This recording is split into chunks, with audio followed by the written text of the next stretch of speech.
Tuhan bersamamu.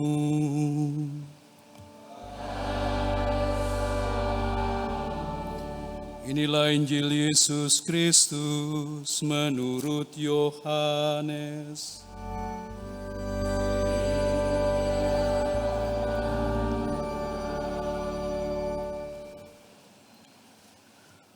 Ketika Lazarus jatuh sakit, kedua perempuan itu pun mengirim kabar kepada Yesus, "Tuhan, dia yang engkau kasihi sakit."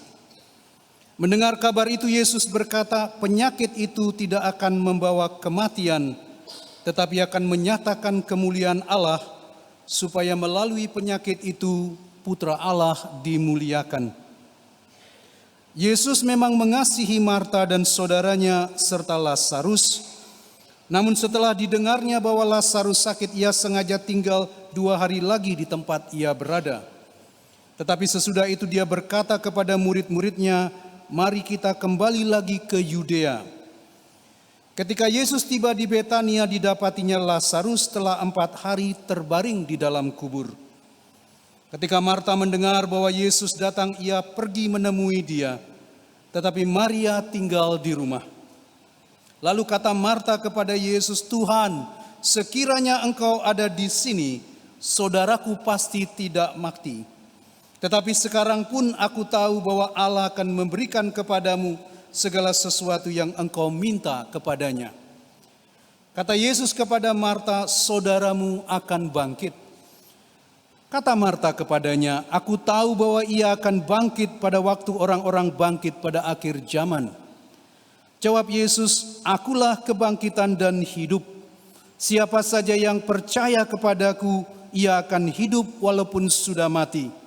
Dan setiap orang yang hidup dan yang percaya kepadaku tidak akan mati selama-lamanya. Percayakah engkau akan hal ini?" Jawab Marta, "Ya Tuhan, aku percaya bahwa engkaulah Mesias, Putra Allah yang akan datang ke dalam dunia." Kemudian ketika melihat Maria menangis, Yesus sangat terharu dan berkata, "Di manakah dia kamu baringkan?" Jawab mereka, "Tuhan, marilah dan lihatlah." Lalu menangislah Yesus. Kata orang-orang Yahudi, "Lihatlah, ia sungguh mengasihi dia." Tetapi beberapa orang di antaranya berkata, "Ia yang memelekkan mata orang buta, tidak sanggupkah ia bertindak sehingga orang ini tidak mati?" Yesus sekali lagi sangat terharu, lalu pergi ke kubur itu. Kubur itu adalah sebuah gua yang ditutup dengan batu. Kata Yesus, "Angkatlah batu itu." Marta, saudara orang yang meninggal itu, berkata kepada Yesus, "Tuhan, ia sudah berbau, sebab sudah 4 hari ia mati." Jawab Yesus, "Bukankah sudah aku katakan kepadamu, jika engkau percaya, engkau akan melihat kemuliaan Allah." Mereka pun mengangkat batu itu. Lalu Yesus menengadah ke atas dan berkata, "Bapa, aku mengucap syukur kepadamu karena engkau telah mendengarkan aku. Aku tahu bahwa engkau selalu mendengarkan aku. Tetapi oleh karena orang banyak yang berdiri di sini mengelilingi aku mengatakannya supaya mereka percaya bahwa engkaulah yang telah mengutus aku." Sesudah berkata demikian, berserulah ia dengan suara keras, "Lazarus, marilah keluar." Orang yang telah mati itu datang keluar, kaki dan tangannya masih terikat dengan kain kafan, dan mukanya tertutup dengan kain peluh. Kata Yesus kepada mereka, "Bukalah kain-kain itu dan biarkan ia pergi." Banyak di antara orang-orang Yahudi yang datang melawat Maria dan menyaksikan sendiri apa yang telah dibuat Yesus, percaya kepadanya.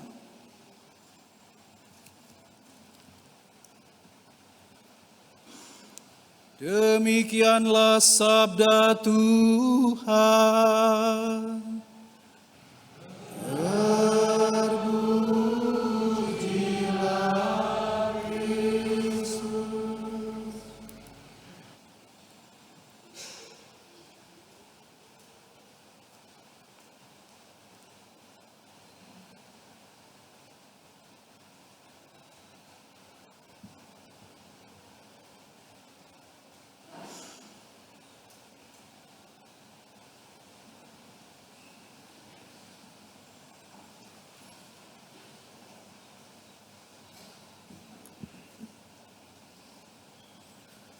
Saudara-saudari yang terkasih dalam Kristus, ada seorang bapak yang terkenal sangat pemarah. Kalau dia marah itu semua tetangga, seluruh kompleks perumahan pasti tahu bahwa dia sedang mengamuk. Kalau dia mengamuk bukan saja kebun binatang, dia bantingi semua. Jadi istri anak-anaknya sangat takut kepadanya. Bukan hanya istri dan anak-anak, di kantor pun juga dia terkenal sebagai seorang yang pemarah. Orang mungkin doakan dia mudahan kena stroke dan mati. Karena saking emosinya luar biasa. Tapi bukannya dia tidak tahu bahwa dia seorang pemarah, dia sendiri menyesal. Kenapa setiap kali dia kesalahan kecil, dia tidak bisa mengendalikan dirinya, dia pasti marah. Dia sendiri menyesal, dia sudah pergi ke pastor konsultasi. Tiap kali ngaku dosa, pastor sudah tahu kira-kira dosanya itu penitensinya apa. Jadi dia sudah bisa tebak, dia sudah capek. Bagaimana caranya bisa berubah. Lalu dia dengar di gereja ada pengumuman tentang retret di Tumpang. Dia bilang, ini bagus nih, retret luka-luka batin. Mungkin saya dulu punya luka batin begitu. Maka dia memberanikan diri untuk daftar ikut retret di Tumpang. Nah Bapak Ibu, saudara-saudari, Anda tahu Tumpang kan? Tahu Tumpang? Bapak Ibu babakan, halo, tahu Tumpang? Tahu kan ya tempat orang retret-retret di sana. Retret retret luka batin, pohon keluarga, retret tetek bengek ada di sana. Dan banyak pasca seperti begini rame biasanya ya. Kita bisa tidak dapat tempat. Nah anyway, dia pergi ke sana. Lalu kemudian dan waktu dia kembali, istri anak-anaknya semua heran karena dia berubah luar biasa. Bukan hanya dia berubah, dia bikin satu monumen di halaman di depan rumahnya. Dia bikin monumen, dia gali, dia bikin seperti kuburan. Lalu dia bikin salib di sana, dia tulis, "Disinilah aku makamkan segala kemarahanku." Hari pertama ibu anak-anaknya heran. Wow, ini dia luar biasa. Tumpang memang top. Hari kedua orang-orang di kantor telepon. Bu, Bapak ada apa ya? Kok berubah, kok baik sekali. Orang-orang di kantor semua heran. Istrinya bilang kita lihat saja. Mudah-mudahan terus begini. Hari ketiga istrinya punya ide. Oke. Sudah hari kedua, hari ketiga, sekarang saya mau coba dia. Betul enggak dia sudah berubah. Istrinya bangun pagi-pagi, apa yang dibuat Bapak Ibu? Dia buat kopi. Kopinya ditambah, tebal kopinya. Dia pikir gini, ini kalau kopi tebal begini, pasti dia hanya ngomel lah. Dia bilang, kurang, jen uyah, taruh garam. Istrinya bikin mau tes suaminya. Suaminya bangun, yes, good morning everyone. Minumlah dia kopi ini. Dia banting itu gelas. Segala kemarahannya 2 hari yang tersimpan keluar semua. Kebun binatang keluar semua. Dia banting pecah semua. Istrinya lihat dengan menangis. Anaknya juga sedih. Lalu istrinya keluar duduk di depan teras depan bengong begini. Tidak tahu mesti bilang apa sama suaminya. Lalu dia lihat itu makam di sana. Ada tulisannya, disinilah aku makamkan segala kemarahanku. Dan istrinya bilang, dan pada hari ketiga dia bangkit lagi. Saudara-saudari yang dikasihi Tuhan, minggu Prapaskah kelima kita sudah bicara tentang kebangkitan, rasanya janggal begitu. Karena kita masih dalam suasana Prapaskah.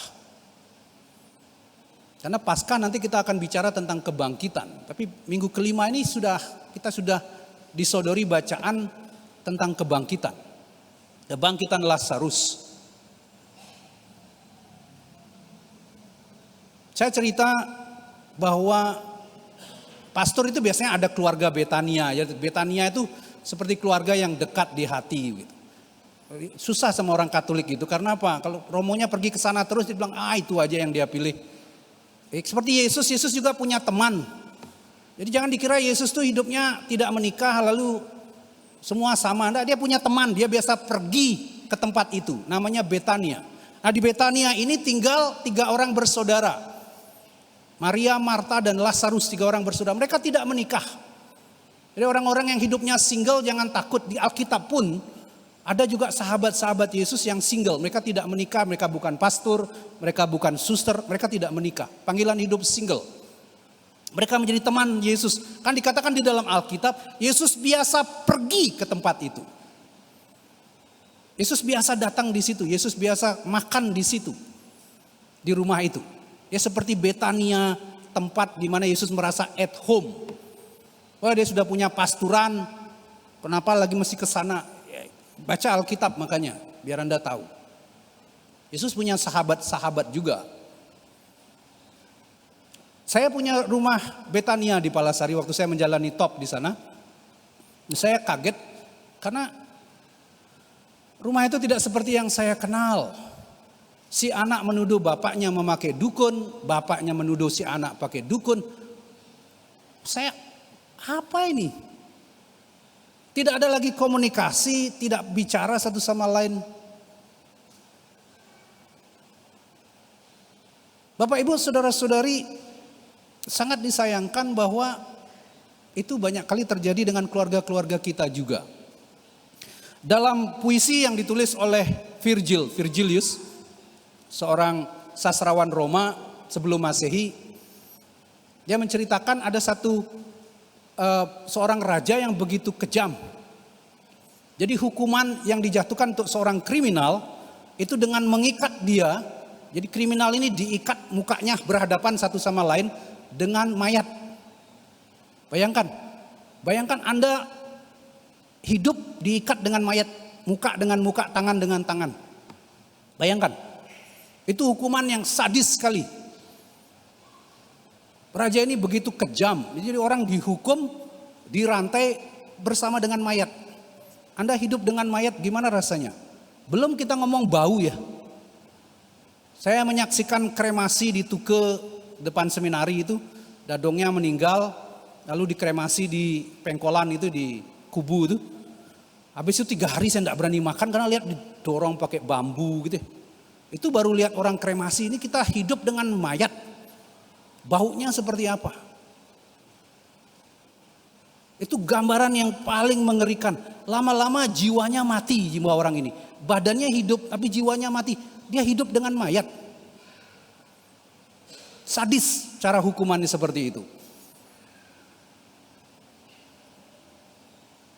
Bapak Ibu saudara-saudari, bayangkan Anda hidup dengan mayat. Bagaimana rasanya? Anda ke gereja, suami Anda tidak ke gereja. Meceki, cari perempuan, minum, hidup dengan mayat. Rumah itu sudah tidak ada roh, sudah tidak ada hidup lagi di sana.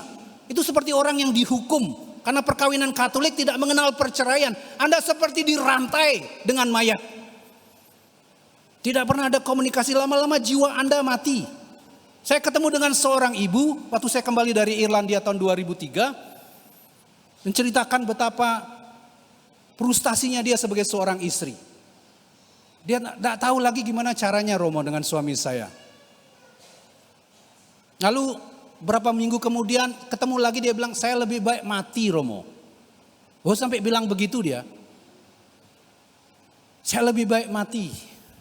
3 tahun kemudian saya ketemu dia di rumah sakit Sanglah di Wings International. Dia sudah tinggal seperti tinggal nafas. 2 minggu kemudian dia meninggal.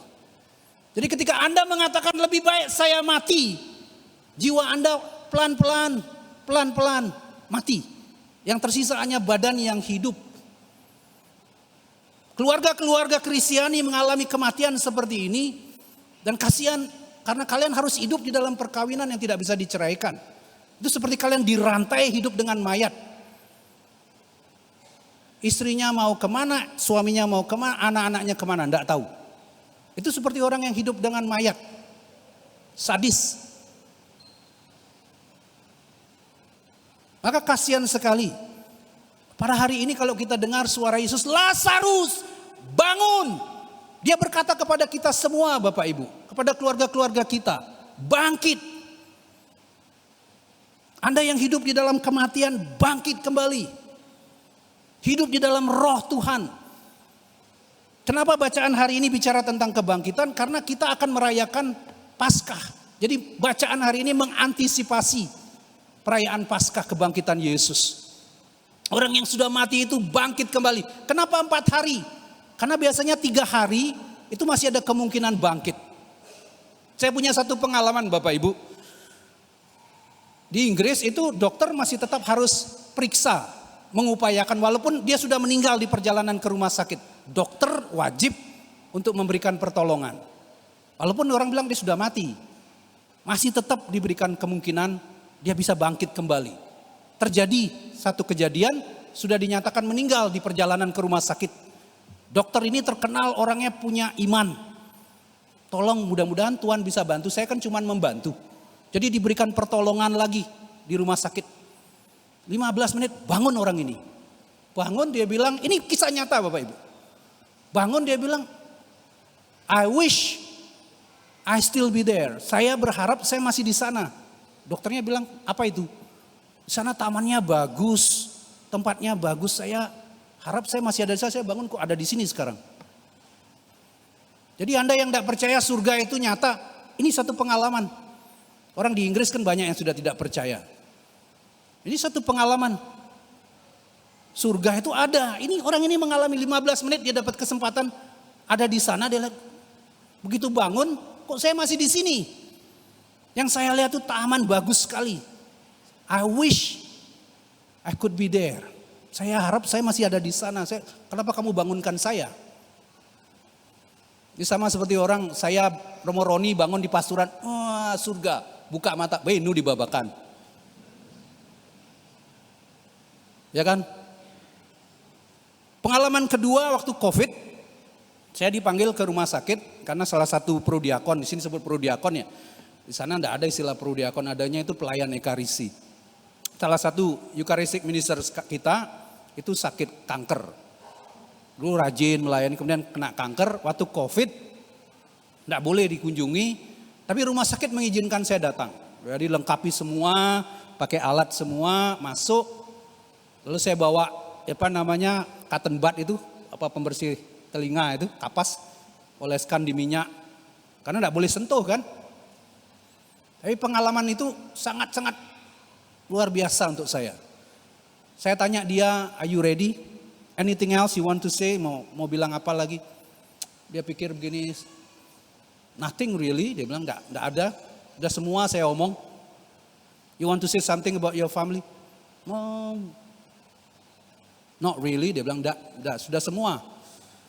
So saya bilang, are you ready? Yes, I am ready. Enggak pernah saya ketemu orang punya iman yang begitu kuat dengan kematian. Are you ready? Yes, I am ready. Terus dia, karena itu masih summer ya, jadi matahari ada, pintu dibuka, depan itu kebun, ada burung-burung. Enggak kayak kita di sini burung-burung ditangkap dimasukin di kerangkeng begitu ya, enggak. Di sana burung lepas begitu. Burung-burung ada di situ, dia bilang, saya percaya surga itu seperti itu. Taman itu, jadi ketika saya nanti bangun, saya percaya saya akan ada di taman. Itu dia bilang. Saya pulang, dia meninggal. Luar biasa imannya. Yakin. Anda yakin? Besok Anda mati, Anda masuk surga, yakin? Baik, ada yang malu Romo. Cari konen madep nih. Nih nak Rusia konen maya ya Romo. Yakin Anda mati besok? Yakin masuk surga? Atau enggak pernah mikir? Pesing betayan mikir nih. Lewat depan itu nimba air di sumur, meninggal, kepleset, jatuh, mati. Anak umur 9 tahun. Ada anak perempuan ini di Magelang, di Mungkit. Dari keluarga Islam. Semua laki kakaknya, dia paling kecil perempuan. Dikirim karena dia perempuan, dia pilih sekolahnya sendiri. Dia pilih yang lain sekolahnya sekolah negeri, sekolah Islam. Dia pilih sekolah Katolik. Lalu di sana dia ingin jadi Katolik. Orang tuanya izinkan karena dia anak perempuan. Satu-satunya paling kecil, kasih ya. Sama orang tuanya udahlah enggak usah ribut biar aja. Ikutlah dia pelajaran, dibaptis, komuni pertama. Dia minta dibelikan baju yang putih bersih gitu. Baju dibelikan, ini kisah nyata. Belikan baju oleh orang tuanya untuk komuni pertama. Hari Minggu itu dia mau komuni pertama, dia gembira sekali, dia bangun pagi, timba air karena mandinya pakai air dari sumur. Timba air, dia nyanyi lagu-lagu gereja. Kepleset Bapak Ibu. Kepleset di sumur, kena di kepala, meninggal. orang tuanya susah untuk menerima kenyataan. Tapi karena dia Katolik, orang tuanya panggil pastor. Anak saya ini kan sudah Katolik, mau komuni. Ya udahlah diurus, mereka Islam semua. Jadi diurus, ada misa dibikin semua, lalu 7 harinya dibikinkan misa, lalu 40 harinya dibikinkan misa. Habis 40 hari, bapaknya sama anak-anak lakinya bilang, kenapa setiap kali kita ada misa rasanya damai? Biasalah kamu berkelahi, kita rasa damai. Lalu bapaknya sama kakak paling besar datang ke pastor, minta jadi Katolik. Seluruh keluarga jadi Katolik. Luar biasa ceritanya kan? Yang mau saya ceritakan tentang anak yang meninggal. Jadi kita tidak pernah menduga sebentar kemudian kita mati. Pernah mikir enggak? Oh, mati itu real. Siapa yang menyangka orang di Palasari sana, hidup di kampung damai dan sebagainya, bisa gantung diri? Apa yang mereka pikirkan sebetulnya? Hidup di kampung sana, apa yang pikir? Paling tetangga beli NMAX, lagi beli NMAX, paling amontoan kan. Apa man? Ya kan? Tetangga sebelah pergi ke dukun itu di Balian itu, raga masih ngale di Banyuwangi kan. Saingannya paling gitu-gitu aja kan. Mau bangun villa juga enggak bisa. Kalau di Babakan kan lain. Arif punya villa, kita punya villa kan gitu. Ya bisa kontrak anak Rusia ragene kan, saingannya kan begitu. Palasari apa? Ya, dia punya pohon bayan, saya punya pohon jati, apa? Nggak level, gantung diri, mati anak muda. Berapa bulan lalu? Kita nggak pernah menyangka. Apakah kita siap dengan kematian? Apakah kita pernah berpikir tentang kematian? Kematian itu real, tetapi kebangkitan juga real Bapak Ibu. Suara Yesus hari ini membangunkan kita semua. Bangun, Lazarus bangun. Tuhan dia sudah bau, dia sudah 4 hari. Kalau kamu percaya dengan saya, dia akan bangun. Maka mari kita hening sejenak Bapak Ibu. Kita berdoa supaya suara Yesus membangunkan kita, membangunkan Anda dan saya. Jiwa Anda dibangkitkan. Kita dipersiapkan untuk menyongsong perayaan mulia, meriah Paskah tahun ini. Kita berdoa untuk keluarga-keluarga yang merayakan hari perkawinannya pada bulan Maret ini. Tuhan selalu mencukupkan dengan berkat-berkat, menghidupkan kembali gairah, cinta, rasa hormat satu sama lain, dan merekatkan kembali komunikasi yang rusak.